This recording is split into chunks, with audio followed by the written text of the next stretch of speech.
We welcome you to the FGCU Softball Complex as today the FGCU Eagles welcome in 4th-ranked Washington. Getting ready for first pitch here from Fort Myers, Florida. John Vitas alongside Taylor Marks. And Taylor, what a fantastic opportunity for FGCU getting to take on a top 5 team from the other corner of the country. Pitching staff working to a 1.94 ERA through the first 10 games of the season, but only scoring 2.5 runs per game. That one off the end of the bat, handled by Hume in the circle. Toss to first is in time to retire Carter and get the day started. Batting .318 or better.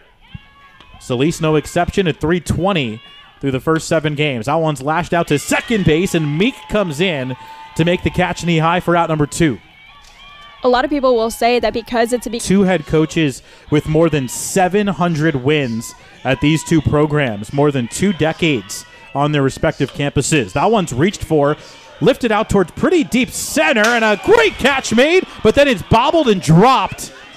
It'll be a double for Holtorf. What an effort from Riley Oakes in center field, who had the ball dislodged as she collided with the fence. Steers being the first and only head coach of this FGCU softball program.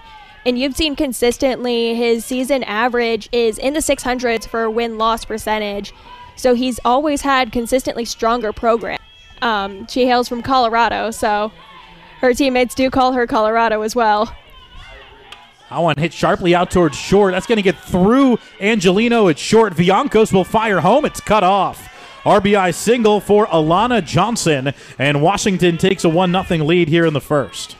Throughout this game, you can see the fielders on the right side shielding their eyes from the sun.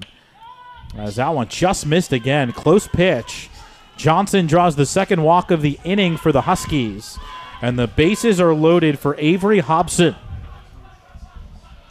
Only loss against number 1 Oklahoma. 0-2 pitch is slapped out to third. Roper handles, fires over to first, and FGCU escapes what could have been a big inning for UW. 1-0 Huskies as the Eagles come to bat when we return. Those RBIs that you'll see on Oaks' stats are her batting Viancos in, usually just switching places over on second base. So Viancos draws the walk, and FGCU immediately gets the tying run on base. Pair of wins on this field against top 10 opponents 2 seasons ago. 0-2 chopped out towards short. A lot of hang time. Holtorf quick release to first, and she got her. Now there's a holdup between first and second. I don't think Viancos knew that was a chopper as she froze between first and second. It does. Reaches for that one as it dives into the dirt. Johnson will complete the putout, and Lopez faces the minimum in the first. We move. Hume ready on 2-2. The pitch to Nelson is on the outside corner. Strike 3 called. First strikeout of the day for Allie Hume. The 1-2. Chopped on the ground in front of the plate. Peterson lets it roll. It's going to stay fair. A 5-foot single for Kinsey Fiedler. Washington's got their third hit. They ride Tenari. Fiedler at first, 1 out, and the freshman delivers. Bunt is pulled back, runner goes, throw to second base, on target for the out. Neely Peterson guns down Fiedler, and there's 2 down for FGCU. Carter. Hit up the middle, that'll be a base hit. Clean single to Riley Oakes in center field, who plays it on in. And Carter has a 2-out base hit. Now the question is that she is not someone to play with and mess around with like that. That ball's drilled out to pretty deep left, and it's off the top of the glove of Viancos and off the wall. Carter makes the turn. She'll score easily. It's a 2-out opposite field double for Jillian Solis, and Washington takes a 2-0 lead. And sometimes you don't need that steal. A great hit by Solis, just able to get Carter in, and she was pretty much jogging on her way back over from third. By it though, saying he enjoyed the competition that they faced with Liberty, and being able to pull out that series win was amazing. Great leaping catch by Roper at third to save another run, and the Huskies will settle for 1 again. We move. The pitch is looped out towards second base. Easy play for Solis, who makes the grab for out number 1. You saw her wait on that. I hope they will, but the Eagles do not stop fighting. And a swing and a miss. High velocity from Lindsay Lopez. Notches her second strikeout for so long.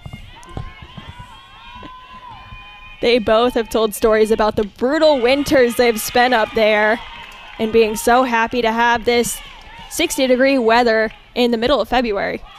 Ball's right at him. He's had a few chances already today as Lopez winds the 1-2, and she got her.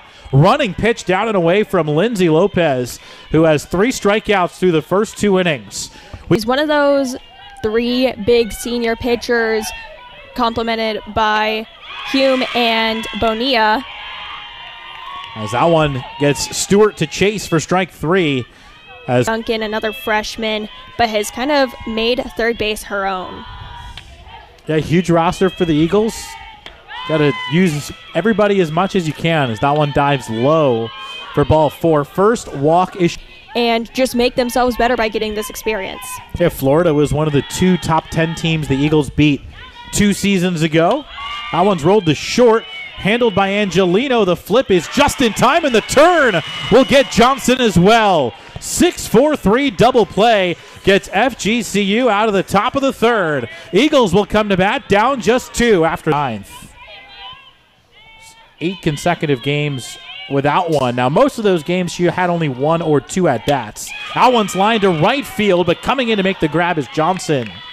That ball was hit really well, but good positioning from the Huskies records out number 1. We talked about it earlier. The 1-2. Slashed foul and held by Johnson behind the plate for strike 3. 4 strikeouts on her first trip through the FGCU batting back part of the dugout where the players will come in after playing the field, and that ball went right through that opening. The pitch. Reached for, looped out to shallow right. That's going to fall. Viancos breaks up the no-no, and the Eagles have a 2-out single. And that is exactly what Avery Viancos does. And up here against Peterson, send one of those players to the dugout. Yeah, lined right to Holtorf, who quickly puts it away for the final out. FGCU squares again. Maulding faced the minimum in a scoreless 3rd inning. The 0-1.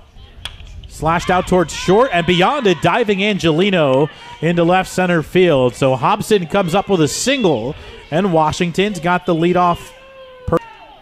And these Eagles know that the second that sun disappears, it is going to get cold for them. That ball is blasted deep to left field and long gone. Brooke Nelson with a 2-run home run, and Washington doubles their lead to 4-0. That was just a beautiful swing by Nelson. It went high and far. It's one of those where for a little bit until you see it starting to fall. Gave up the home run and now runs a full count on the 9-hitter. Pitch on the way to Fiedler. And it's low, ball 4. So 3 consecutive base runners here in the 4th. It brings Brooklyn Carter back up, and we'll see leads at first. The pitch. Chopped on the ground right side. Going to be a tough play. Runner collides with the ball, and it's going to be interference on Fiedler. And that'll be the first out of the inning as Meek had no chance to make the play with Fiedler cutting right across. The pitch is in there for a strike. Runner goes. It's off the glove of Angelino and into right field. That'll allow Carter to go to 3rd. And now she's trying to come home. Here's the throw and the tag. They call her out, but the ball is loose, and so she'll be safe. And the Huskies will take a 5-0 lead.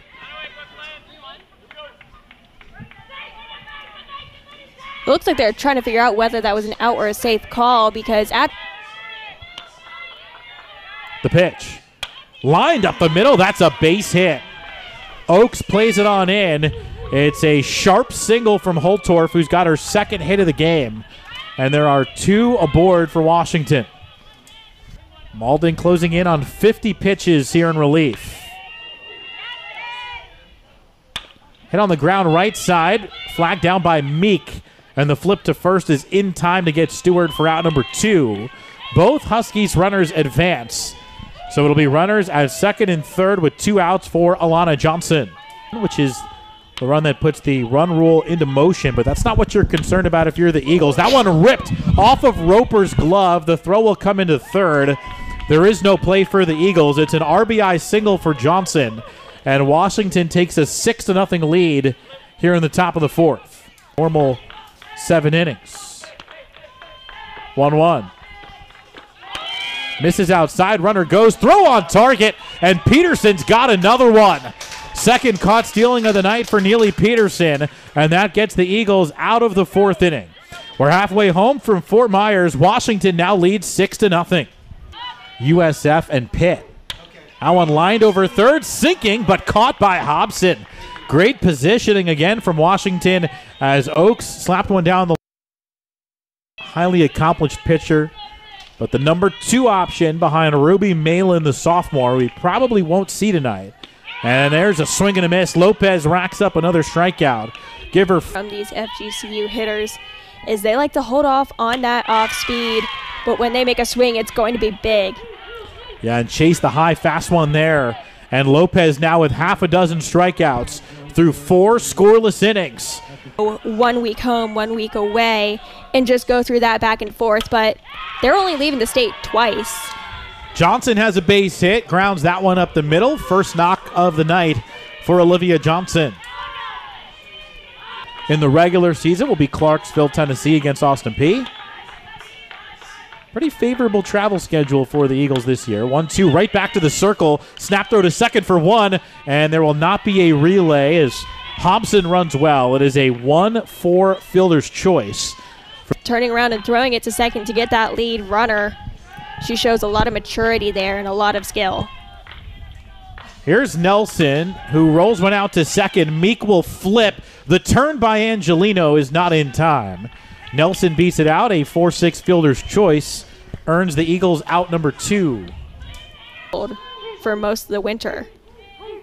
2-1 pitch is looped down the left field line. Plenty of hang time, though, for Villancos, who drifts under it to make the catch. That is a scoreless inning for the freshman Allison Sparkman against the number 4 team in the country. We go run for that ace spot, and Lopez putting up a pretty good show here tonight on why she should get more starts. There's a walk for Estes, third walk issued by Lopez, and the Eagles have the leadoff woman on. It'll bring up Angelino. It looks like we're going to get a 5th-year senior and all Pac-12 caliber arm.